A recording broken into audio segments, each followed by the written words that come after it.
비 맞은 태양도 목마른 저달도 해를 넘겨 나는 20살이 되었다.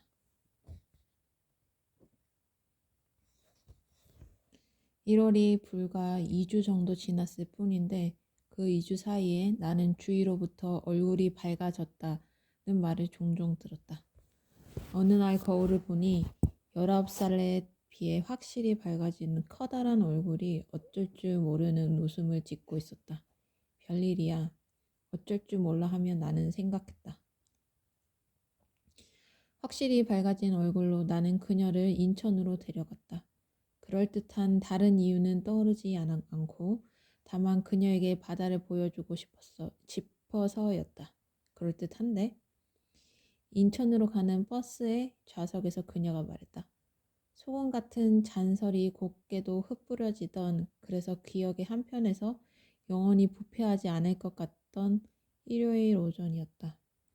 포구에는 그 낡고 작았던 횟집이 더 낡고 작아진 모습으로 여전히 문을 열고 있었다. 늙었지만 역시나 인어 같은 아줌마를 따라 우리는 방으로 들어갔다. 회는 뭐로 하실래요? 도다리. 그녀는 마치 최면에 걸린 사람처럼 도다리를 주문했고 이것에서 다른 회를 주문할 수 있는 사람은 우리 아버지 정도이다. 회가 준비되는 사이 나는 전화를 걸어 조성훈을 불러냈다. 생각해보니 그를 본 지도 꽤 오래였기 때문이다. 농담 삼아 부탁했을 뿐인데 벌써 말년을 준비하고 있던 이 이등병은 실제로 산미일 야구 모자를 쓰고 횟집에 나타났다. 덕분에 그녀는 그의 얼굴을 보자마자 웃음을 터뜨렸고 이등병은 이등병대로 그녀의 아름다움에 놀라 어쩔 줄 몰라 했다. 여전히 작지만 방바닥은 따뜻했고 창 너머로 바다가 보이는 그 집의 객실에서 나와 도다리만이 냉정을 유지할 수 있었던 만남이었다. 조성우는 내가 알고 있는 것과 또 다른 산미 슈퍼스타즈의 선수들을 간직하고 있었다. 같은 장소에서 같은 시각에 겪은 똑같은 경험들이 이토록 다른 형태의 기억에 존재한다는 사실에 내심 놀랐지만 역시 눈물을 흘리며 즐거워하는 그녀의 얼굴을 보니 어쨌거나 행복할 뿐이었다. 무릇 인내가 쓴 줄 알았지만 그 열매가 이토록 달 줄이야. 그 외에도 조성우는 정말 기도 안 차는 군대의 얘기들을 계속 늘어놓음으로써 우리를 연거푸 웃게 만들었다.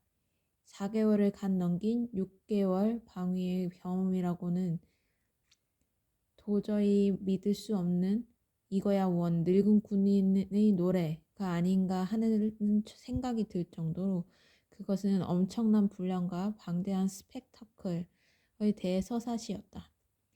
늙은 군인의 노래는 추가로 시킨 도다리가 다 떨어지고 그 뼈로 끓인 매운탕이 사라지고 내가 화장실을 2번 다녀오고 그녀가 화장실을 1번 다녀오고 결국 우리가 자리가 일어서기 직전까지 계속되었다.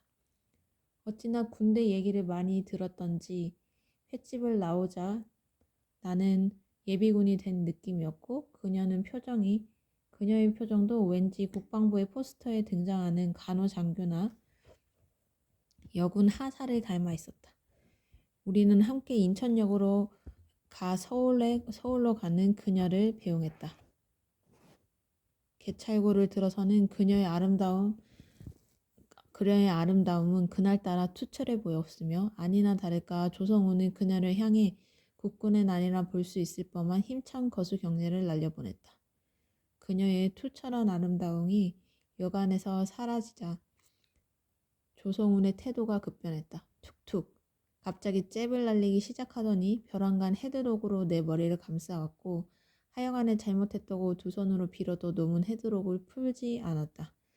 얼마나 시간이 지났을까? 나의 큰 머리가 놈의 이두박근에도 부담을 주었는지 겨우 헤드록을 풀어주며 놈이 말했다. 죽이지 않는 걸 감사히 생각해. 많은 사람들이 그 광경을 지켜보고 있었으나 나서는 사람은 아무도 없었다. 아저씨와 아줌마들은 웃고 있었고 젊은 남자들은 죽어도 싸다는 표정을 짓고 있었다. 미인을 데리고 다니는 일은 때로 목숨을 담보로 한다는 걸 나는 처음으로 알게 되었다. 그리고 매일 그녀를 데리고 다닐 수 있다면 죽어도 좋겠다는 생각을 했다. 역 근처의 호프에서 맥주로 입가심을 한 후 나는 늙은 군인의 노래를 따라 그의 집으로 갔다. 특별한 이유는 없고 그저 군인의 집이 일주일째 비어 있다는 게 이유라며 이유였다. 왜? 어머니가 병원에 계시거든. 어디가 편찮으신 거냐고 물어도 놈은 대답이 없었다. 군인은 역시 라면을 끓여주었고 늘 해왔던 대로 밥통에 밥도 있어를 빠뜨리지 않았으며 젠장 또 파를 넣었냐? 너 왜 파를 싫어하지? 하여간 넣지 말라니까 로 여전히 툭닥거렸고 그리고 우리는 콧구멍에 파라도 끼운 듯 잠이 오지 않아 그만 밤을 지새우게 되었다. 물론 시답지 않은 얘기들이 대화의 대부분을 이뤘지만 20살은 원래 그런 얘기들로 밤을 지새는 나이였다. 군인의 가장 큰 관심사는 역시 그녀에 관한 것이었다. 세상의 모든 인간들을 대표해 나는 별다른 반응은 보이지 않았고 그저 좋아하는 여자라고만 답해 주었다. 군인은 고개를 끄덕였다. 착한 여자가 아니라면 삼미 슈퍼스타즈를 좋아할 리 없지. 이하 동문이라고 나는 생각했다. 군인은 다시 한번 고개를 끄덕이더니 아니나 다를까 일이 어디까지 진척되고 있냐고 물어왔다. 진도의 체크. 그것은 사랑에서 진도를 빼면 남는 게 없다고 생각하는 20살 친구의 권리이자 의무며 사명이었다. 이상한 일이지만 누구나 20살 땐 일의 진척에 사랑의 모든 것이 걸려있다고 생각한다. 나는 담담하게 그저 팔짱을 끼거나 손을 잡을 뿐이라고 대답하였다. 너무 뭔가 아쉬운 표정을 짓더니 입김을 호호 불어 안경알을 닦으며 연대본부의 고참 중에 말이야. 좋아하는 여자를 힘 한 번 안 들이고 쉽게 얻는 녀석이 있어. 진짜 무식한 놈인데 아무튼 그쪽으로 실패가 없는 놈이래. 또 군대 얘기였다. 나는 이미 민방위 대원이 다 된 느낌이었다. 놈의 수법은 한 가지야. 돈도 학벌도 필요 없고 인물도 필요 없대. 그냥 어떻게든 단둘이 있게끔 상황을 만든 다음 여자가 마실 물에 몰래 돼지 발정제를 탄다는 거야. 돼지 발정제? 세상의 돼지들에겐 꽤나 미안한 일이지만 이상하게도 그 단어를 듣는 순간 웃음이 터져 나왔다. 압력밥솥의 추를 흔들며 새어나온 김 같은 것이 뜨겁게 입술을 빠져나왔다. 한 컵의 물에 이 정도의 약을 몰래 타는 게 핵심이래. 물론 그걸 여자가 마시게 하는 거야. 물을 마신 여자는 정확히 5분 후에 땀을 흘리기 시작한다는군. 또 얼굴이 붉어지고 숨소리가 거칠어진대. 그러면 딴청을 피우는 거야. 예를 들어 신문의 경제면 같은 곳을 펼쳐들고 요즘 기간 산업의 육성이 잘 이뤄지나 모르겠군. 같은 말을 하며 여자를 내버려 둔다는 거야. 그럼 여자는 땀을 흘리며 어머 내가 왜 이러지? 아 몰라. 모른다고 하며 옷을 쥐어뜯는데 그러다 결국엔 한숨을 쉬며 와락 남자를 껴안는다는 거야. 그럼 또 시치미를 떼는 거지. 어허 기간 산업의 욕석이 큰 문제네 그려.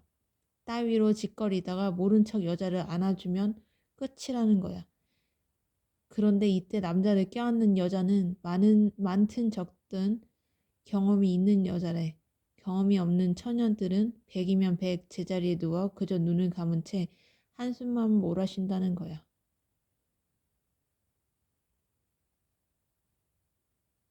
도무지 어떻게 해야 할지를 모르는 것이니까. 하지만 그럴 때도 기간산업 운운하며 가슴만 살짝 만져주면 결과는 마찬가지래. 그걸로 끝. 어때? 아, 나는 군대의 그 무엇이 한 사람의 철학토를 이렇게 만드는 것인지 궁금했다. 놈은 다 닦은 안경알을 형광등에 이리저리 비춰보더니 다시 진지한 자세로 안경을 고쳐 썼다. 흥미롭지 않아? 대답 대신 나는 놈을 빤히 바라보았다. 그리고 그 눈빛에 이런 똥 같은 얘기를 듣느니 차라리 그 시간에 기간산업의 육성을 위해 뭐라도 하겠다는 메시지를 실어보냈다. 그런 메시지가 실려 있거나 말거나 놈은 여자의 몸에 볼일을 다 본 사람처럼 자리에 드러누워 담배를 피워 물었다. 어떤 물속처럼 방은 흐리고 고요해졌고 뻥, 뻥. 놈이 피어 올린 여러 개의 도넛이 그 고요한 수면 위에 작은 파문이 되어 번져가고 있었다. 사람들이 모두 대저히 발정제를 마신 것 같아. 아니, 어쩌면 우리도 이미 마신 건지도 몰라. 단지 아직 5분이 지나지 않았기 때문이지. 신령 때 집에서 혈투가 벌어졌어. 유산이 문제였지. 할아버지가 물려준 임야가 졸지의 개발 지역이 되었나 봐. 그게 화근이었어. 못 준다, 내놔라. 온갖 욕이 오가고 주먹질이 오갔지. 어머니가 싸움을 말리다 쓰러지셨어. 막내 삼촌은 눈을 다치고 결국 재판을 갈 모양이야. 이해할 수 없는 건 우리나 삼촌이나 다들 먹고 살만한 집들이라는 거야. 실은 남부럽지 않은 집들이지. 난 말리지도 않았어. 다들 미쳤다고 밖에는 설명이 안 되는 일이니까. 그 눈빛들은 직접 보지 않고선 설명할 길이 없다고. 그런데 세상을 둘러보니 다들 그런 거야, 다들. 다들 돼지 발정제를 마신 것처럼 땀을 흘리고 숨소리가 거칠어져 있어. 아무래도 놈들이 원하는 건 돈과 교미가 아닌가 싶어. 이미 마신 이상은 그 끝을 보지 않을 수 없는 거지. 어쩌면 우리가 대학을 간 것도 다 그걸 마셨기 때문이야. 지금은 느끼지 못해도 좀 더 시간이 흐르면 알게 되겠지. 여하튼 땀이 나고 숨소리가 거칠어질 테니까. 내가 왜 이러지? 난 결백해. 하면 똑같은 짓을 하게 될 거라고. 분명해. 그래, 분명 누군가가 우리에게 그걸 먹였어. 우리가 마셔온 물에, 우리가 먹어온 밥에, 우리가 읽는 책에, 우리가 받는 교육에, 우리가 보는 방송에, 우리가 열광하는 야구 경기에, 우리의 부모에게, 이웃에게, 나, 너, 우리, 대한민국에게. 놈은 차곡차곡 그 약을 태운 거야. 너도 명심해. 그 5분이 지나면 우리도 어떤 인간이 되어 있을지 몰라. 그런 일이 있었구나 라고 나는 생각했다. 아니 20살의 나는 무슨 말을 해야 할지 알 수 없었다. 문득 국민학교 때의 졸업식이 생각났고 하나의 구단을 만들어도 될 것 같던 그의 친구들이 그의 친척들이 하나둘 머릿속에 떠올랐다. 그러자 그들이 싸우고 또 싸울 거라는 생각이 마치 헤드록처럼 내 머리를 아프게 감싸왔다. 다른 이유가 아닌 돈 문제라면 기부업이다. 어쩔 도리가 없다. 상념 속에서 손을 내젓는 사이 조성우는 잠이 들었다. 기간 산업의 육성은 내일로 미뤄둔 채 나는 잠시 친구의 안위를 걱정해 주었다. 그의 안경을 벗겨 책상 위에 올려놓고 라면을 즐겨 먹는 앙상한 배 위에 풍성한 이불을 덮어주었다. 스르륵. 눈물의 흔적이 남아있는 그의 얼굴이 비 맞은 태양처럼 베개의 서편으로 떨어졌다. 겨울밤이었다. 목마른 달처럼 남아있는 맥주를 전부 다 마셔도 잠은 오지 않았다. 시계 속에는 2시간가량의 겨울밤이 더 남아있었고 마음속엔 할 일 없이 남아있는 2시간의 겨울밤처럼 뭔가 대책 없는 것들이 가득했다. 대책 없이 텅 빈 맥주병처럼 공허한 머리로 나는 그녀를 생각했다. 잘 갔을까? 잘 갔겠지. 어쩌면 그녀는 지금 3명의 애인, 7명의 섹스 파트너들과 함께 침대에 누워있을지도 모른다. 겨울밤은 길고 외로운 것이니까. 문득 3명의 애인, 7명의 섹스 파트너로부터 버림받은 사람처럼 나는 외로워졌다.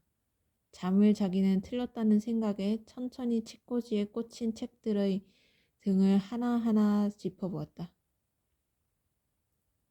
탁, 탁, 탁, 탁. 고지식하고 이기적인 인간들처럼 책들은 저마다 등을 돌려 나를 외면하는 눈치였다. 외롭다니까? 뻥, 벙. 빈 맥주병들을 불 때의 소리 같은 것이 머릿속 가득 울려 퍼졌다. 그러다 불현듯 나는 서랍을 뒤지기 시작했다. 나쁜 버릇은 대학을 가고 애인이 생겨도 결코 사라지지 않았던 것이다. 아쉽게도 그는 이제 일기 따위는 쓰고 있지 않았다. 여러 개의 서랍 속에는 몇 장의 신분증과 몇 권의 포르노 잡지, 그 외의 잡동사니들과 무엇보다 아카데미 과학교재라는 라벨이 눈길을 끄는 큼지막한 조립식 박스가 들어있었다. 조심스럽게 나는 박스를 꺼내 올려놓았다. 뚜껑에는 전쟁의 포화 속에서 포신을 높이 축혀 올린 육중한 탱크가 그려져 있었고 그 위에 타이거 탱크 72분의 1 스케일 등의 문구가 찍혀 있었다. 마치 일기장을 펼치는 기분으로 나는 박스를 펼쳐보았다. 그 속에는 매뉴얼과 이미 절반쯤 조립을 마친 탱크의 몸체와 나머지 부품들이 가지런히 정돈되어 있었다. 우선 매뉴얼을 펼쳐 나는 타이거 탱크의 역사와 전투 기록들을 꼼꼼히 읽어 내려갔고 그리고 이유는 알 수 없지만 탱크를 조립하기 시작했다. 꽤나 집중력을 요구하는 힘든 작업이었다. 나는 여러 번의 시행착오와 그로 인해 분해, 재조립의 과정을 거쳐야 했고 마지막에 캐터필러의 연결이 도무지 매뉴얼처럼 이루어지지 않아 진땀을 흘려야 했다. 마음 같아선 자고 있는 놈을 깨워 캐터필러의 한쪽 끝을 붙들게 하고 싶었으나 놈은 이미 탱크의 엔진처럼 큰 소리를 내며 코를 골고 있었다. 크고 작은 2개의 펜치와 드라이버, 10개의 손가락과 오른발이 동원돼서야 조립은 겨우 끝났다. 날이 밝아오고 있었다. 새벽의 여명 속에서 독일의 주력 탱크가 그 위용을 과시하며 포신을 치켜든 채 서 있었다. 그리고 마치 탱크의 포격처럼 졸음이 퍼부어지고 있었다. 눈을 뜨니 조성훈의 집은 텅텅 비어 있었다. 식탁 위에는 출근한다 라는 짧은 메모가 놓여 있었고 그 아래에 또 한 장의 메모로 열쇠는 우편함에 라고 적혀 있었다. 나는 냉장고를 열어 물을 마시고 지겨워라 또 라면을 끓여 먹은 후 30분가량 타이거 탱크를 직접 시운전해보고 친구의 집을 나왔다. 어디가 잘못된 건지 탱크는 전후방 360도 좌우 작동이라는 매뉴얼과 달리 전진만 가능했다. 뭐가 틀린 거지? 버스를 이용해 오직 전진만을 일삼아 집으로 돌아오며 나는 생각했다. 오랜만에 만난 지구인들은 다들 건강해 보였다. 여동생들은 여전히 숙제에 열심이었고 어머니와 아버지는 인류대에 다니는 아들을 보약 삼아 보람찬 인생을 살고 계셨다. 나는 아무런 문제도 아무런 분쟁도 없는 평화로운 부엌에서 따뜻한 저녁밥을 먹을 수 있었다. 문제가 있다면 오직 하나. 저녁을 먹자마자 그녀가 보고 싶어졌다는 것. 결국 온 가족의 만류를 뿌리치고 아마도 막차인 전철을 타고 나는 서울로 돌아왔다. 그럴싸한 이유는 하루라도 빠지면 그 진도를 따라잡기 힘든 내일 새벽의 토플 특강 청취였고 그럴싸하지 않는 진짜 이유는 오로지 그녀가 보고 싶어서였다. 청춘은 고장난 탱크와 같다. 돌이켜보면 우리는 누구나 그런 모습으로 내일의 문 앞에 서 있었다.